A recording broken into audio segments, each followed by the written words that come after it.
Anthem, the final nail in the coffin. Anthem started dying before it even came out, and now it's fully dead. BioWare officially came out and said, yep, we're done. Anthem next. It's not going to happen. It turns out that only having 20 to 30 people working on completely retooling this massive project wasn't going to work out.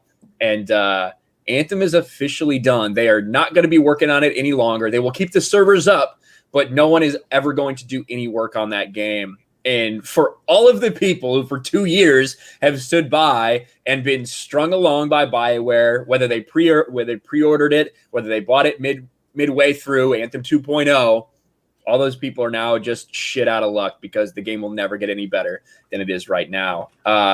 Lethal, I don't think you ever played Anthem. What's your take on all this? No, I play Avengers, so my time's coming soon. Don't worry about that. Well, I mean, like, is anyone surprised? No one is surprised. That's why there probably wasn't that many videos about this made, because everyone's like, oh, well, what do you know? There it is. But you kind of got to feel a bit bad for the players that were just hoping. You know, some people got on this game pretty early and they saw a lot of potential in this game, and it's never going to reach that. But you know what did make me think of is how hard would DICE have had to fight EA for them to continue Battlefront 2 after all that drama? Because I remember hearing at the time that EA wanted to cut it there and then, but DICE was pushing to keep that game going. So they must have really, really gone hard, or, you know, done some casting couch favors to keep that game going, because you could argue Battlefront 2 was in a worse spot than Anthem ever was. I think the Star Wars brand is a good argument point to start from. Like, to say, hey, let's turn this around because it's Star Wars, and if we can have this Star Wars cash cow running full speed ahead, even if it's a year from now or 6 months from now or whatever, however long it took to clean Battlefront 2 up, I think that's an easier argument to make to the executives than, like, our knockoff Iron Man / knockoff Destiny thing is, like, kind of a disaster. Like, well, yeah, I mean, if you look at, I mean, out of the gate, Battlefront 2 still sold incredibly well. I mean, it moved millions and millions of units, just on brand recognition alone. So I think you had a massive install base there, where I don't remember how well Anthem did. I mean, Anthem was broke. How broken was Anthem just upon release? I don't think it was that broken. It just wasn't good. It just, there was nothing. They were like, it was a skeleton, essentially. It was very light on content, but I mean, honestly, and my the loot bigger was problem, fucked, apparently. Yeah, you would have to grind like crazy to get not very good loot. Even when they did have events and things like that, the chances of getting like loot that was actually worthwhile was pretty slim. And for people who play looter shooters, like I used to play a lot of Destiny, so I'm in some communities that are pretty into like that type of game. And every single one of them was just like, yeah, there's kind of no point in playing this game because it takes too long to get anything good. And then when you get even the good stuff, it doesn't even make that much of a difference to the game because things, I think there's like a level scaling thing. So like enemies get more powerful as you get better equipment anyways. So I don't know. I don't know too much about Anthem because I never played the full game. I did play the demo pretty extensively and I hated it. So I honestly, like this and anything else when it comes to BioWare, I'm just like, yeah, I'm not getting excited for anything that they do. Like when they're like, oh, they're making a new Mass Effect game, I'll see people be like, finally, they're going to make up for Andromeda. I'm just like, yeah, we'll see. Well, remember, like I saw people reminding everybody, like I'm starting to see a pattern. You decided to move people off of Mass Effect Andromeda to focus on Anthem. Now you're moving all the focus away from Anthem, canceling Anthem to focus on Mass Effect 4. You know what I mean? It's just this cycle. BioWare is just garbage. Honestly, it really is. The best thing they're doing right now at BioWare is Star Wars: The Old Republic. That's saying something. Yeah, like that's the best thing they're doing because they're continuing to do updates to it, new content. Well, keep in mind that was a totally different studio too. That was BioWare Austin. So like, yeah, the rest of BioWare is in Canada. And then we got the news earlier this week that because of Jedi Fallen Order, that they're completely doing Dragon Age as a single player game. Like that is the absolute fucking state of BioWare. They're now at the stage where they go, oh, we're doing single player. Well, fucking hell. Well, like with that. Basically, the way they phrased it, it was like EA is allowing them to make Dragon Age single player, which like that may have been what they wanted to do in the first place, but because it's EA, they mandated multiplayer so you can have all of the different monetizations that you can, that's what it tells me. So I think that's actually good news for Dragon Age. Very, of the very little good news we're getting, I think that's actually good news for them. I agree, it's good news, but to me, it just shows the state that they're in. Yeah, right. That's how bad it is that EA was like, you know what, you guys are having such a tough time. Just do a single player. We just need a game at this point. We just need a game that fucking works, regardless of all the other monetization. Well, how bad do you think that works? How bad do you think this is going to be for Mass Effect? The fallout from this, like, do you think it's going to have a carryover effect? I mean, did Anthem sell well? Because I didn't play it. So did it sell well? Are we talking like millions and millions of people that ended up disappointed, or was it a flop out of the gate? I know it moved some units. Its initial sales were pretty good, and I think that you could almost make the false advertising argument about the whole Anthem Next thing, because I saw a lot of people showing pictures of Anthem for like $20 or $15 or $30 or something at Best Buy and saying, yeah, should I buy this now for when they fix it? And I would always reply to those and be like, no, don't. Just wait till they fix it and then buy it, because I had a feeling that this exact thing was going to happen. That they'd be like, oh, don't worry, we're going to totally revamp Anthem. And then they'd start talking about new projects, and eventually it'd be like, oh, whatever happened with Anthem Next? What? But yeah, they just didn't address it. We're hearing in that way too much about wait till they fix it, then buy it. How about fix it, then release it? Like, this is happening too much. Going back to Battlefront, obviously Cyberpunk, so many other games that fucking fix them, then release them. Delay the shit if you have to. Stop releasing shitty, half-ass made games.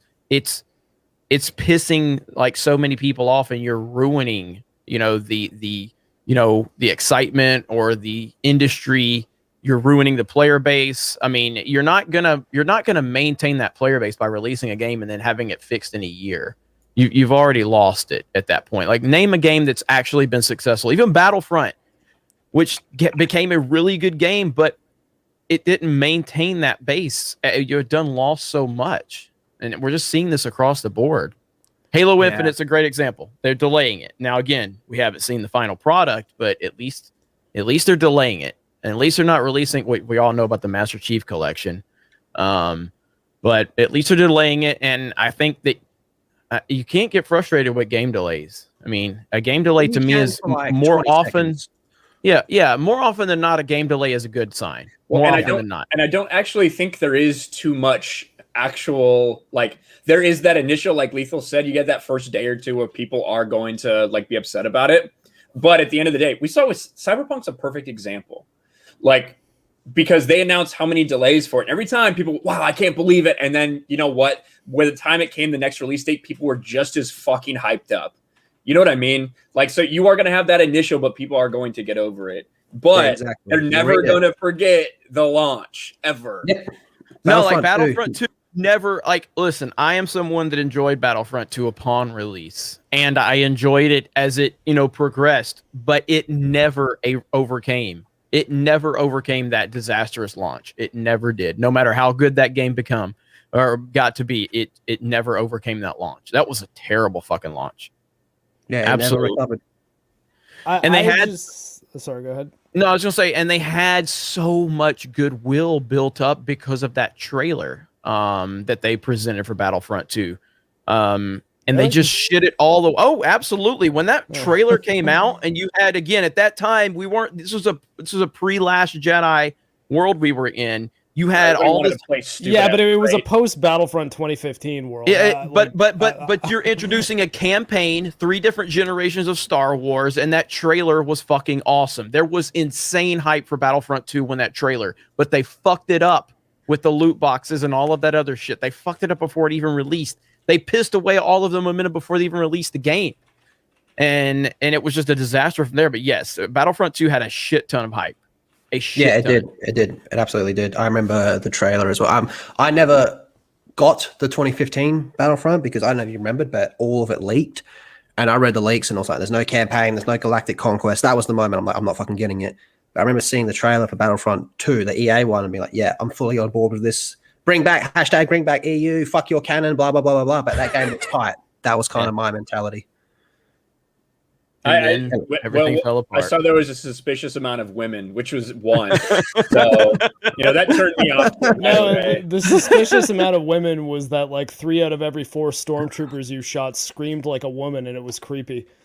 Because they were bitches. Well, I was just like, why would they seem to have made it so that like the majority of stormtroopers that you're shooting at that game have like female voices, and I'm just like, man, it does make it more satisfying. It's weird though. I'm just like, I feel like I'm mowing down all these female stormtroopers, and they don't look any different. So, one of my favorite parts about Battlefront 2 is when like Luke Skywalker, and he's just like, I wish I didn't have to kill anyone, and he's like, you're just like you're just chopping people's heads off and shit. Like, well, for like 4 seconds, and then you're fighting spiders in like a cave for 20 minutes. But it's just like, I wish this didn't have to come to violence, and you are like, fuck this guy, boom, boom, fucking blasting people everywhere because you want to kill stormtroopers as Luke Skywalker.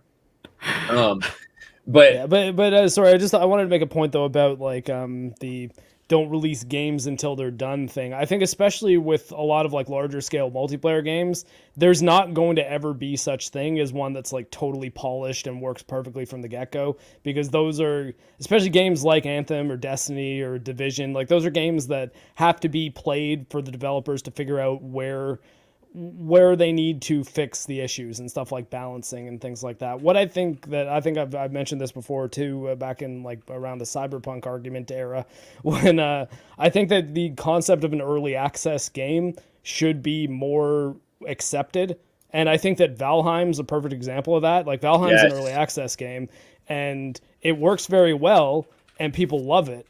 But it's still not, that's not the 1.0 version of that game. So over the next year or 6 months or however long it will be until they finish Valheim, it's going to be a lot of feedback from the gamers and like the people who are playing it and saying, here's what's good, here's what's bad, here's what we would like more of, here's what we'd like to see a veer away from and like less of because it's not very much fun. And that's how you kind of forge what becomes the 1.0 version of the game. And then you do get like a second launch, because I guarantee you if Valheim manages to keep its momentum, then once it's like 1.0 Valheim, which will probably be around the same time they release it on consoles, it'll probably be a pretty big deal for that community and the sales will probably spike again. So I think that with Cyberpunk, for example, I think they should have released the intro chapter, like up until where you meet Johnny Silverhand.